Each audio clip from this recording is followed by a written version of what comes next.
Look, with left hand voicings, there's really a huge study guide here.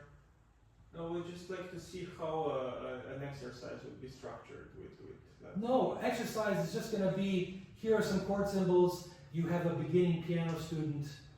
Write the left hand voicings for that student. Okay, just these, okay. Yeah, and here, let's see, 22. Okay, here, exactly. Here was the test question.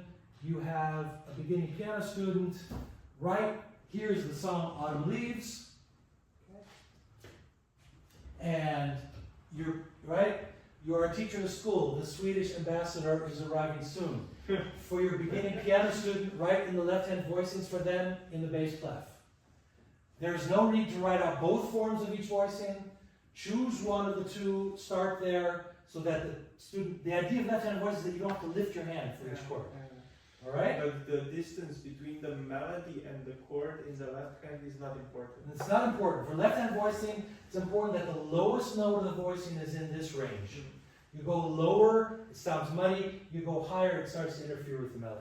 Okay. So let's look at the solution then. Autumn Leaves. So if it switches from having third in the bass or seventh in the bass, if it's like close to each other, it's fine. Yeah, so here's the solution. You can either start here or you can start here. There's really no other choice. And then you want it so that they don't have to lift their hand. Like if they went from here to here, it would be ding, those autumn leaves, that's terrible, right? The idea is to keep everything really close. But at some point, it gets so low that they will have to lift their hand once. And so then at one point, it starts to get so low. These are too low. That's why I put an X. Does that make sense? Yeah.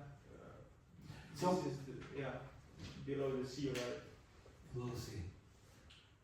So we won't have to write like those voicings like this. You just get a chord and write the voicing. So we'll get the melody and we write. Okay. Yeah. And they are rootless.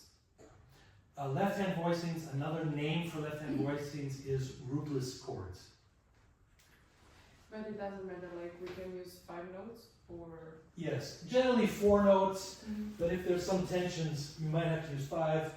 Oh, so you just write the chord as it is and delete the root and that's it. Yes, yes. Yeah. And can we stretch to a 10 or we should not do that? Yeah.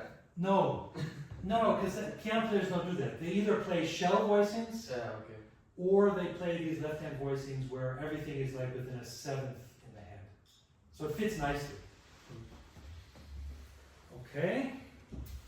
So, And with seventh and major seventh chords, we have like 1 switching with 9 and 5 switching with 13. yes. Yes. And with minor 7, it's just 1 and 9. Yes. Okay. Я немного некий вспоминаю.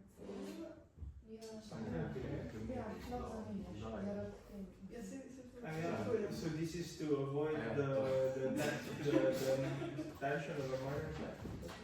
No, on diatonic chords. Now I lost it.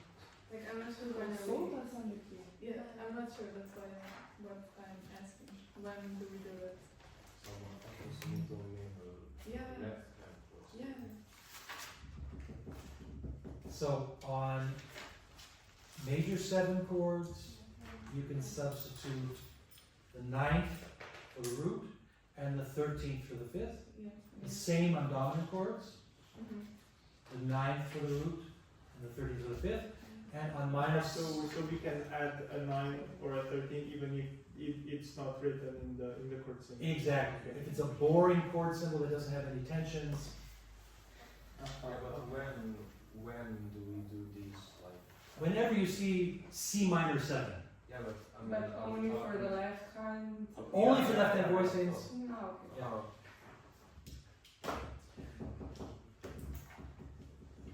The truth is that for mechanical voicings, that's also the next step. You can start adding nines for ones, but we're not doing that this year. Okay, so is that clear? Yeah. Okay.